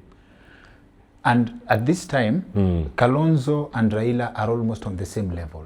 Yes. He knows that the target on your back comes from. Yes, he knew. But he cannot put in a good word ya kumwambia relax. Well, he told me, I don't know what he did, but I know that he came to Kampala during a visit, took me to the Prime Minister. We had breakfast together. He introduced me to the Prime Minister. I was given his number and the number of his PA. If there's any problem, you can reach out to him. Samuel Pogisio also came to visit me. We had long chats. Were you safe? Did you feel safe in Uganda? Yes, I felt safe in Uganda. I never got a threat until when I came, the first time I came home was after 2.5 years. That was not safe. I was followed, and I had to run many times. But in Uganda, I was very safe. Then with the media work I started doing, there was a lot of media coverage. And after about 1.5 years, now we had mobilized the institution. We were about 10 of us. So I go to make a presentation. And some donors are there and they're listening. And they say, hey, please come, can you arrange to come with your boss tomorrow to our office? And I said, what are the talking points? So they gave me the talking points. We want to establish a secretariat. No, a research component of the Citizens Coalition for Electoral Democracy. So I walk in there, I explain to my boss what had happened, and they call him and they say, hey, we've been watching our brother here, and he seems to interpret things a little differently from the convention. So we are offering you guys an additional 500 million Uganda shillings to set up a research institute, a research department, which we want him to head. That's 20,000 Kenya shillings. No, that's about 30 million Kenya shillings then. And we want him to head it. And now initially I was communications manager. Now I'm made head of research and advocacy. Yes. And I'm made deputy head of institution. Yes. Of course, with a slight salary increase and a few perks here and there, benefits. It was a good job. And then with that budget now, we were able then to travel to to presidential elections in sub-Saharan Africa. We came for the Kenya 2013 Ghana. I came now that time, and I nearly got an MP, Ruben Dolo, wanted to beat me up. How can you said it, but now we are friends anyway. Yeah. So we came, did our work, left, but now we're traveling across the continent doing a presidential. You don't come as a Kenyan then? No, I came in with the Ugandan team. Yes. And of course you report to the embassy and blah, blah, blah, things like that. Yes. So we came, we did our work, we did here, we did Tanzania, we did Zimbabwe, Ghana, Ivory Coast. It was now traveling, I was enjoying myself and enjoying the work I was doing. Yes. It was then that I also wrote my first book, The Push for Executive Term Limits in Africa, 2012. Now I had good station, I was now settled in Uganda. When you come with the Ugandan team, at this time, the former Prime Minister is running for president. Isn't that more of a threat to you? No, I think that time they're too busy with their business. I was a small thing. Okay. I was a small thing at that time. Okay. The elections were then. You only a threat before the elections because you can destroy the momentum of the election. Yes. But I was not a threat then. I even met him at Serena. We didn't talk to each other. He saw you? He saw me. We met at Serena. And you meet? You know he has a kill order on you, yes, but you don't talk. We didn't talk, we just passed each other. And he knows you very well. We're family. We're family. I spent my childhood going after school in primary school every evening. Me, my elder sister, and my father after school, he would go and sit with Jaramogi at his compound. We would play with Ruth was very close to my elder sister. They were my seniors in school. We were in the same primary school. We were family. Dr. Oburu was one of either the best man or one of the linemen of my father's wedding, my mother's wedding, my parents' wedding. We were family, we were close. So I didn't expect it to get there. Do you think the order was just to threaten you, or if they wanted to pin you, they would have pinned you? No. I think it's God that helped me. I have been told, two people have been very candid with me after Raila passed on. One, a former minister, called me to his home and told me, you are a very lucky man. The God that you serve is a great God, and you have an instinct that has saved you continuously. He says, you're a very lucky man. Just because of the confidence he put, I don't want to mention his name, but he told me very candidly. He invited me to his home, wanted me to address a group of people, which I did. Then secondly, a very close friend of mine, a younger brother who grew up in Kisumu, who subsequently also got very tight with Raila, also came and told me the sentiments that had been raised to him at a personal level. But most of all, I would just say that I really thank God for what he did for me then, for saving my life. Is this to say that there's a possibility that there are other people who never got lucky? It's very possible that there are other people who didn't get lucky. Not necessarily from there, but from the bigger apparatus. Many people, remember GPO Ulo, who died. You remember Oscar Kengara, who died. The ones who were shot outside the university. Some people lost their lives. But many people could have many bigger numbers, but for me, I have a lot to be grateful for, particularly to Captain Mbati. Captain Mbati even challenged Raila directly and personally. How can you do this during a function? He did that? He did that. What was his response? He, of course, denied and played it down, but Kepta was brave enough. I actually owe him a bull one day. I should just take a bull to his Kilsi home, and he's the one who organized for my Extradition. my exile. Your exile. Yeah, and the fact that he stood up for me. There was nobody to stand up for me. Everybody I approached from my region was too scared. No. Too scared. It didn't matter what I was saying or who I was. Nobody, and I tell you, one of the things you get to learn is when you're in such trouble and there's nowhere to report, you are alone. So in 2000, as in after 2007, Kalonzo would be considered an enemy to Raila's camp. Yeah, but there's no enemy. These are competitors. They're not really enemies. There's no enmity. There was no enmity between Uhuru and Raila or Raila and Ruto. It's just competition. But yeah. Then, so there's no form of betrayal, you working for Kalonzo in ODM Kenya, having been... When I went to, the first thing I did actually, just to give a bit of background, I had contested for the Kisumu East parliamentary seat the first time. The second time when I was going to run against Shakil. Yes. And there was no way he would have beaten me on the ground. Impossible.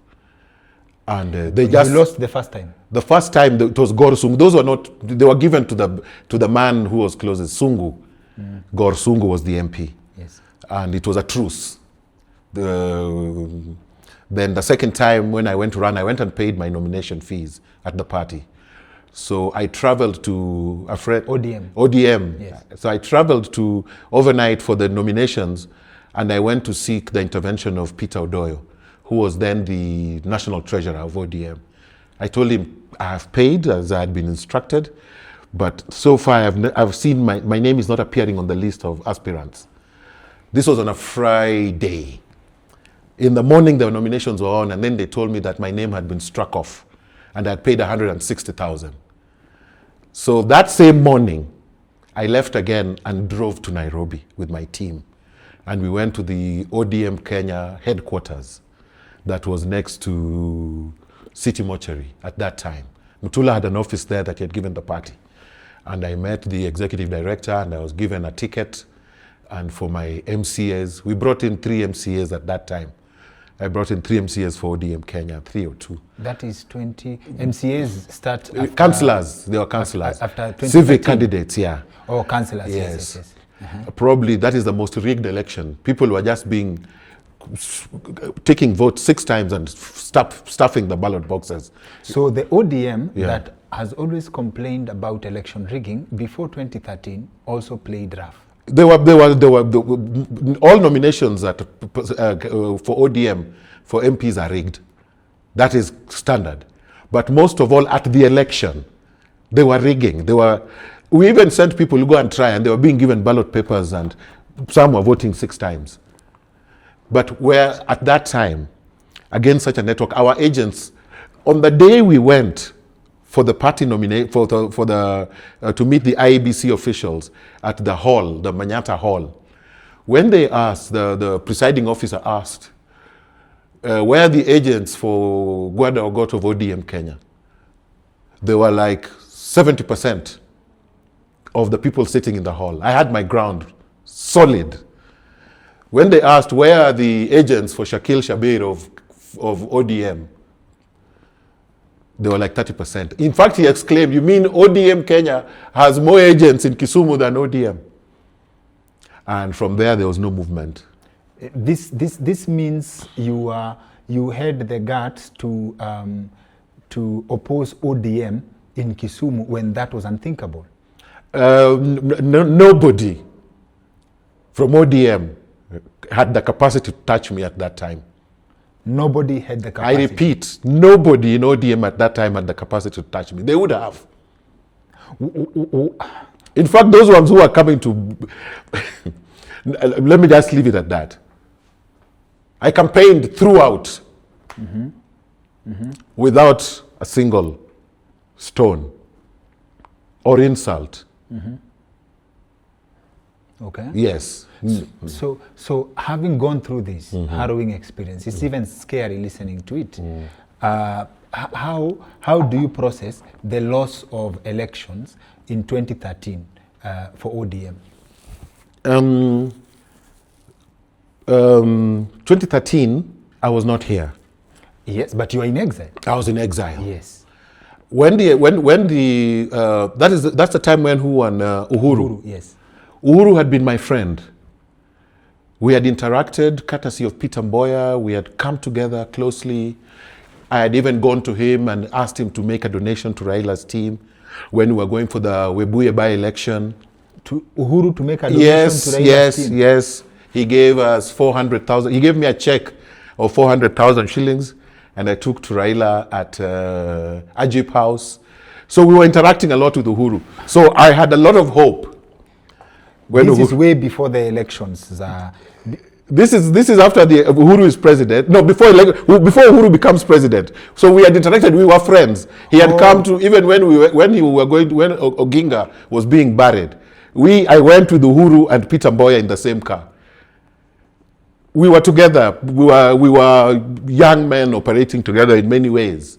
So this idea that President Uhuru pops up in 1997 is a lie? No. Uhuru had his own quiet networks on the ground. He would come to Kisumu and we'd go and drink with him in Kondele, in a small pub, and drink, and he would share cigarettes with people, and some would say, hey, ni kijana wa Jomo anavuta sigara moja na sisi. On and on. No, but he has people vibes. Like yes. So he had his own networks, and at that time it was also criminal to associate with Uhuru. You are a traitor if you associated with Uhuru. Because he was Kanu? Not just because he was Kanu, but because he had his own probably political lineage that he was following that maybe did not sit well with that of our leadership. Mm-hmm. So I met Uhuru in Juba during the SPLM, before the referendum. We met and we talked. This before 2007? No, this is after he's become president. After he's become president. Yes. Then a final time we met at, he came for a function at Serena Hotel, Kampala. Mm-hmm. Now what shocked people, while he was sitting at the dais, he's looking at the crowd and he sees me. And he says, hey, you. And once the function was over, he looks for me, comes and hugs me and says, what are you doing here? And I explained to him, and we start agreeing on our way. You don't come back to Kenya? I don't come back. Now I'm fully employed in Kampala, but I'm told Uhuru is there. So I have had my president there, I've gone there. I convinced the security apparatus that I need to sit at the front, I need to see the president. And they say, no. I mean, like, what are you saying? So somebody goes and talks to them. I had a Nyankore colleague who goes and talks to them and tells them, hey, this is the position. So they let me sit. And the moment he sees me, he does this. Hey, he does that a lot. Yeah. And immediately after the function is over, he comes and he hugs me, and people in the crowd, there was a big Kenyan population he says, that guy can't be a Luo guy. Uhuru can't hug a Jango like that. Because we were friends, we are from Utotoni. So we talked, and that's when I started now planning to come back. But now after I came back, you told him. He knew. Okay. Yeah, I explained to him what had happened, and it was not the first time. There was a time we had met in Juba during the celebration of. It was either Independence Day or something. We met and talked briefly, and so I explained to him. We talked. He says, "Okay, fine. When you get home, you reach out and we see what to do." Blah blah blah. But by the time now things were moving, that space also got closed because Raila joined him and they started working together. So what in 2013, how do you process ODM's loss of the presidency after what you had gone through? And do you have a picture of, you come to observe the election. Yes. What would a Raila presidency have meant to you as a man in exile? It would have meant that I don't come back for a while. Ooh. Yes, that one was clear in my head. So how do you process the loss? The loss gives me a breathing space. I don't want to celebrate it because at the same time, I may celebrate his loss as a person, but there's also the communal loss because our community has invested. So I cannot outrightly celebrate his loss because at that time, I am completely convinced that the investment people have put, there's much hope. So you don't even want to come out and say that I am happy this has happened or I'm glad. But I know that directly, you benefit. It would have meant that if he won, I would have stayed out, or as had been put once that if you don't kneel before my father, you ain't going nowhere. I would have had to either kneel, come back and kneel and beg, or stay out. Those were the only two choices I had. So I stayed out. Then I came back, 2017, 2018. I come back, I am told, I'm advised. I just quit my job. I was tired. I wanted to come back home. And I'm told, man, if you're going back, you have two choices. Either go and lie down flat like an envelope, or come up with something so big that will put you on the headline. That's when I came up with the cannabis legalization program.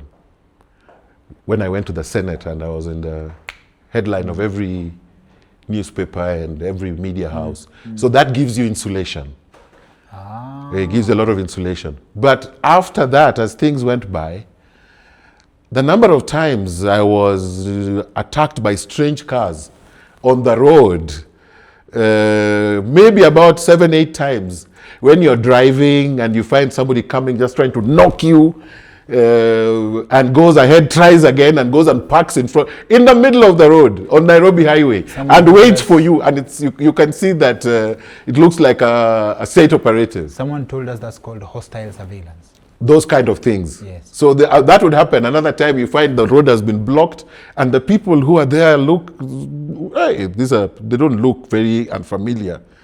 And God kept helping me, like so 6 times. So you do believe this beef was never let go? No, it was never let go. It was never let. It is only when I went and met this former minister who called me to his home and he explained to me, that's when I now got first-hand confirmation. I had also heard about people who had, Miguna stood up for me. He even told them, hey brothers, we fight, but we don't kill each other. He did stand up for me. I thank him for that. We may not have been the best of friends, because when he was Raila team, we also nearly clashed physically. But he stood up for me. I was also told that the late Jacoyo Midiwo stood up for me. And he told them that Gwada is one of us. You can't do this. So I have a lot of people to thank, from Kalonzo, Pogisio, Brigadier Rop, Miguna. Miguna is one of the greatest respecters of thinkers. Why would you clash with him? No. At that time, he was deep. We nearly clashed at a function in Naivasha when I was a critique of the Prime Minister and he was working in the Prime Minister's office. Miguna, who never loses his mind in terms of debate. That one we clashed. We nearly clashed, and after we poured a lot of vitriol on me, even his own people were telling me, hey, no, not right. So I told him, sawa, tutaongea hapa ndani, lakini mwisho si tutatoka nje. But you were separated? No. He jumped into his car and his driver and left. That was then. We were young men, and it was very easy to get involved in physical... So when I look at the level at which you would say that Miguna, according to Raila, antagonized him, yours may have been more, or probably Miguna has never told a story of him having a target on his back. I think he wrote a lot. One of the things that I think I didn't really want to do is, you see, if I go hunting with you, I am conscious of what I am doing. I cannot say that you are misleading me. So everything we did with him, that was the two of us. Yes, it's not for me to blurt it out. Yeah. I can only talk about what threatened my life. Yes. But whatever we did, as part of a team, I must stay true to that code of silence. We were not plotting to murder people, but whatever we did remains ours. And I think I owe that to myself and to everybody who may think that when you are consciously doing something, you don't want to come up and say, oh, tulienda tukavunja nani mguu, tulienda tukarusha mawe, tulienda tukafanya. Hapana, vitu fanyika kwa siasa. But I do not have to go and squeal to everybody about that was ours. I was conscious about what we were doing. I was clear about what I was doing. I was part of a team. I was a faithful soldier of a team, and I wanted the best for my team. What we did to make the team score was good for the team. I take responsibility. If there's any mistake that we did, I think somebody would have called me out by now. I've been in the media a long time. Somebody would have said, "Ulinipiga." No. We were doing things from a very moral trajectory. But that's a very loaded statement. I have a friend who's a political operator. Yeah. And I look at him in a very interesting way. He's such a political operator. He's very funny, and I hope Kenyans get to discover him one time. He calls himself a wise man. He's don't anaculate. He was in the university leadership at some point. He tried to run for office. I think I've met that name somewhere. I have a lot of writing. Yes. Don is an interesting character. We hit it off when he told me, I was always curious about knowing why can't people be good. And Don was very mad. He was like, why are you a good person? Why do you want to be good? He doesn't want to be associated with good people. He was saying this from sarcastic point. And his philosophy of wise men is, he jokingly says to me in our last phone conversation that I will chase you. Like he says it in a way that nitakukimbiza. And this kukimbiza thing, it draws some form of enjoyment in the political circles, that you made someone take the action of departing from a place in some form of urgency. Like they left. You made them leave, and they were in a hurry. Getting someone to leave in a hurry is some sort of, it comes with some form of prestige. And we've discussed that the sweetness of chasing people. And this seems to be like a mode of operation. My friend told me, another friend told me that the joy is not in the beating of someone, it's in the action that you made them run. That is that is the juice. The expression of power and authority. Exact one. Actually, that's in fact, it comes with my friend Kelly. Calls it marketing. You are marketing your expertise. So when you're chasing the person, you want to see people to see what you're doing to them. It is an expression, like it is. Well, wow. It has a lot of thrill. It has its time and thrill. But there are also good sides to it. One, while Exile is extremely lonely, you find you leave Kenya, where you are a public figure, you are seen on media every day, and you go to Uganda, everybody looks like you, speaks languages that you can understand bits and pieces of. You can understand some 30. The Luo there, I can understand some 60%, 70. The Lunyankore, I speak fluent Luya. I can understand 60, 50%, but there are certain, but you're essentially nobody. So you melt into the crowd. You melt into the crowd, and you find nobody speaks Swahili except the policemen and the soldiers. So you see everybody looks like, but things are different. But it gave me the depth to start writing. It gave me the depth and the capacity to spend time with myself, that I may not need 100 people or 10 people or 5 people around me to feel comfortable. I can spend time with myself. It taught me the pleasure of being alone, of spending time alone, and being having sixth senses and alert, because you are consistently on the lookout. You know, there used to be a party that they would do for us every year at the end of the year, before we break for the Christmas holidays. They would call all the refugees together from Rwanda, where. But you see, in Rwanda, there was always the cases of people have been shot. In Kinanani were shot, they were going to. So you're told not. Rwanda do follow you to the other country. Rwanda and Uganda leadership have a very close relationship. They're actually from the same area. And told, hey, those guys had made a mistake. They kept going to a bar, frequenting one bar, routine, thinking it's a small bar. The other day they were leaving the bar, walichapwa risasi hapo nje wawili. So it taught you to learn how survival instincts in hostile spaces. You're also given a lot of security tips if you want to know how you're being, if somebody is following you, go to a roundabout, go round and round and round. You're taught a lot of little tidbits that can buy you time. You know, they can't save your life. Okay, they'll buy you time. They can save your life too. Let me not say that. They can't save your life because one small sidestep can buy you time that gives you a breather and you find solutions. But I have a lot of people to thank. I have friends who stood with me, very few friends who stood with me from Exile till I came back.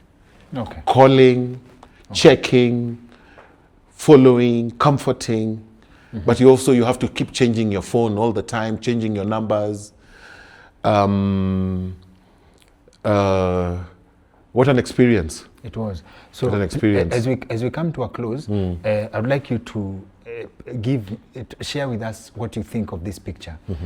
In 2021, it would be a death sentence to go to Kisumu town and shout Ruto for president. Yes. Today, try shout one term. It could be a death sentence. What in the shift is going on there? Luo Nyanza is undergoing, or Nyanza, or the Luo community, is in a state of succession. People are looking for a leader. And there's going to be casualties. Everybody's pushing their interests. The only difference then was that Raila was seeking, when Raila was seeking to be the head of the community, and he was also the presidential candidate. So there was a political motivation towards what he was doing, and people are being lined up. Hey, our neighbor here, our brother here, is running for the top seat. Let us unite and support him.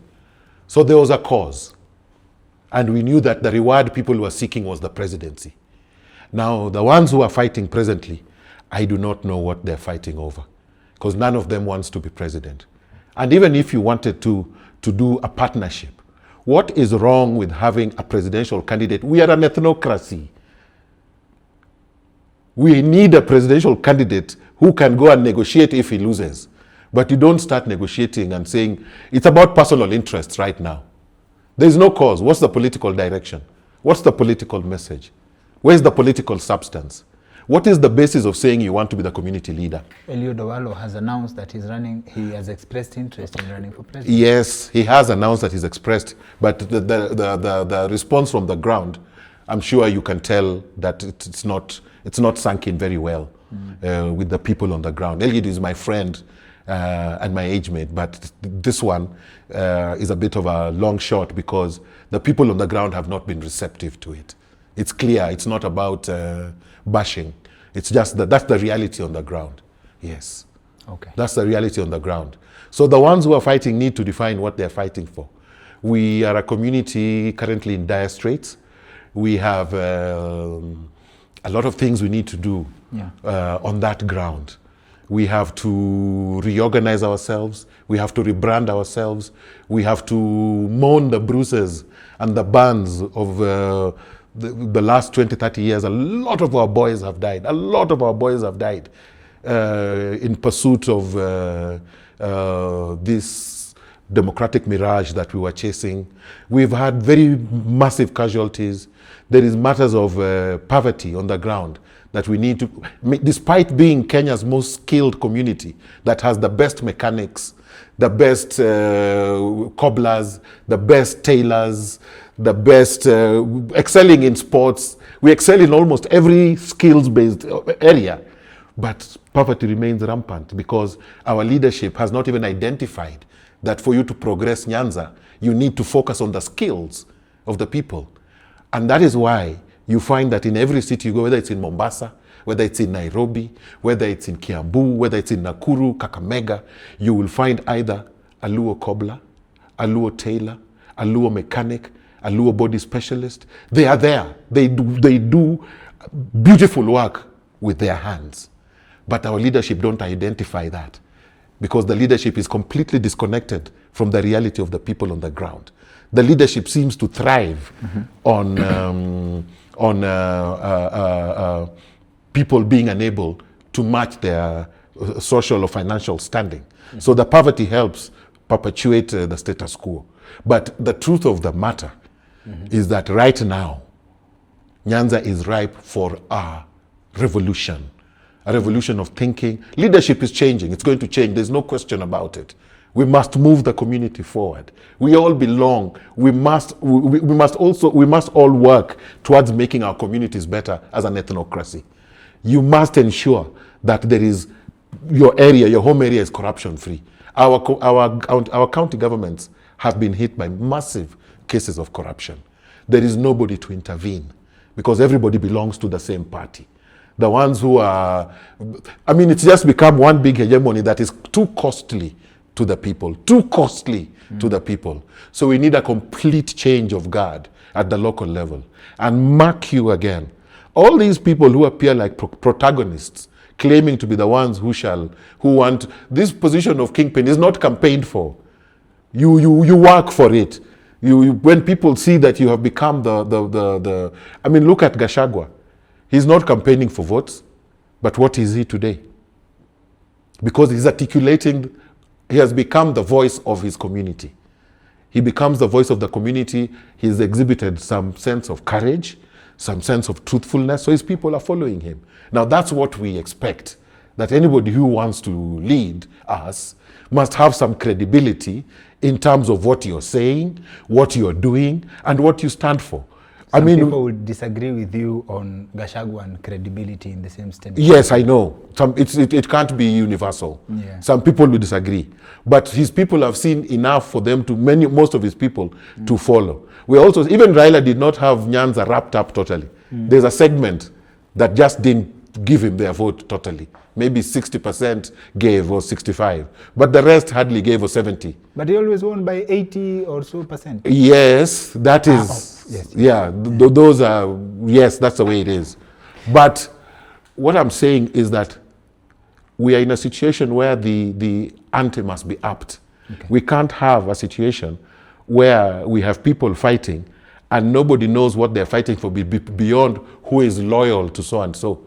You know, right now what we are fighting is those who are loyal to President Ruto, those who are loyal to this team. But we also want somebody on the ground who we can be loyal to, somebody credible, who we can say, hey, leaders, you're the striker for this team. Okay. You are the first amongst equals. Yes. Push this team forward. You don't have to have 7 legs. No, you don't have to have a bank or a fridge full of money. No, just express some direction that people want to follow. But we must have leadership like every other community. Okay. We cannot be dispersed. Okay. We must consolidate. Asante sana. Yes. Thank you for making time for us, sir. Asante sana. We do appreciate the nuggets. Thank you. We do appreciate you sharing your story. Yes. And most importantly, the greatest donation our guests bring to us and our audience is their time. Thank you. Asante sana. Oh, and wisdom, actually. It goes together. Yes. I had a sense that from our first conversation, this will be a first of many.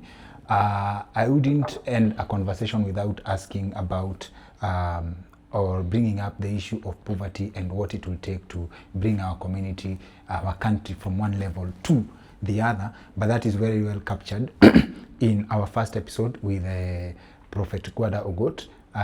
We'll leave a link down in the description below. And if you enjoy conversations, Prophet Gwada Ogot Pia, we have links to how you can get copies of his books from the Nuria store directly, and they deliver to all parts of the country. Very, very good vibes. Thank you, sir. Thank you, brother, and God bless you always. You too, sir. Asante. Asante.